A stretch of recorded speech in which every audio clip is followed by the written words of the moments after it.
and they just lull you in.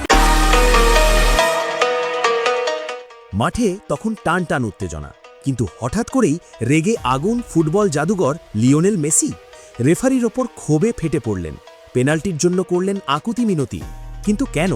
D বক্সের ভেতর প্রতিপক্ষের স্পষ্ট হ্যান্ডবল হওয়া সত্ত্বেও কেন অন্ধের ভূমিকা পালন করলেন রেফারি? এ কি স্রেফ ভুল, নাকি মাঠে বসেই চলল ওপেন দুর্নীতি, যা দেখে মাথা ঠিক রাখতে পারেননি স্বয়ং আর্জেন্টাইন অধিনায়ক? অন্যদিকে মাঠের লড়াইয়ে কেপ ভার্দের কাছেও রীতিমতো কাঁপতে হয়েছে বিশ্ব চ্যাম্পিয়নদের। আজ জানাবো রেফারি ও মেসির সেই তুমুল কাণ্ড এবং ম্যাচের সব রোমাঞ্চকর নাটকীয়তা। পুরো ঘটনাটি জানতে ভিডিওটি না টেনে একদম শেষ পর্যন্ত দেখুন।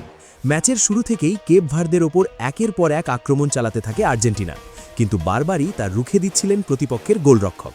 অবশেষে ২৯তম মিনিটে দেখা মেলে কাঙ্ক্ষিত গোলে। ১-০তে এগিয়ে যায় আলবিসেলেস্তেরা। তবে বিরতির পর গল্পটা বদলে যায়।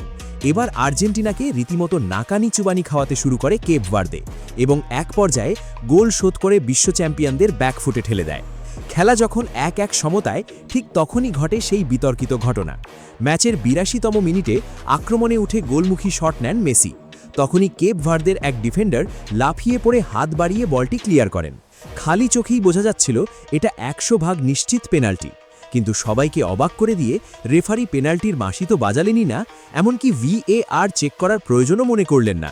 রেফারির এমন ওপেন দুর্নীতি দেখে মাঠেই রেগে আগুন হয়ে যান লিওনেল মেসি। কেন VAR দেখা হলো না তা নিয়ে রেফারির মুখোমুখি হয়ে ক্ষোভ উগরে দেন তিনি। এরপর অতিরিক্ত সময়ের শুরুতে লাউতারো মার্টিনেজ গোল করে আর্জেন্টিনাকে আবারও এগিয়ে নিলেও নাটকের তখনও বাকি ছিল। শেষ মুহূর্তে আবারও গোল হজম করায় ম্যাচটি শেষ পর্যন্ত ২-২ গোলের সমতায় শেষ হয়। সো ভিউয়ার্স, কেপ ভার্দের ওই হ্যান্ডবল নিয়ে রেফারির এমন সিদ্ধান্ত সম্পর্কে আপনার মূল্যবান মতামত অবশ্যই নিচে কমেন্ট করে জানিয়ে দিন।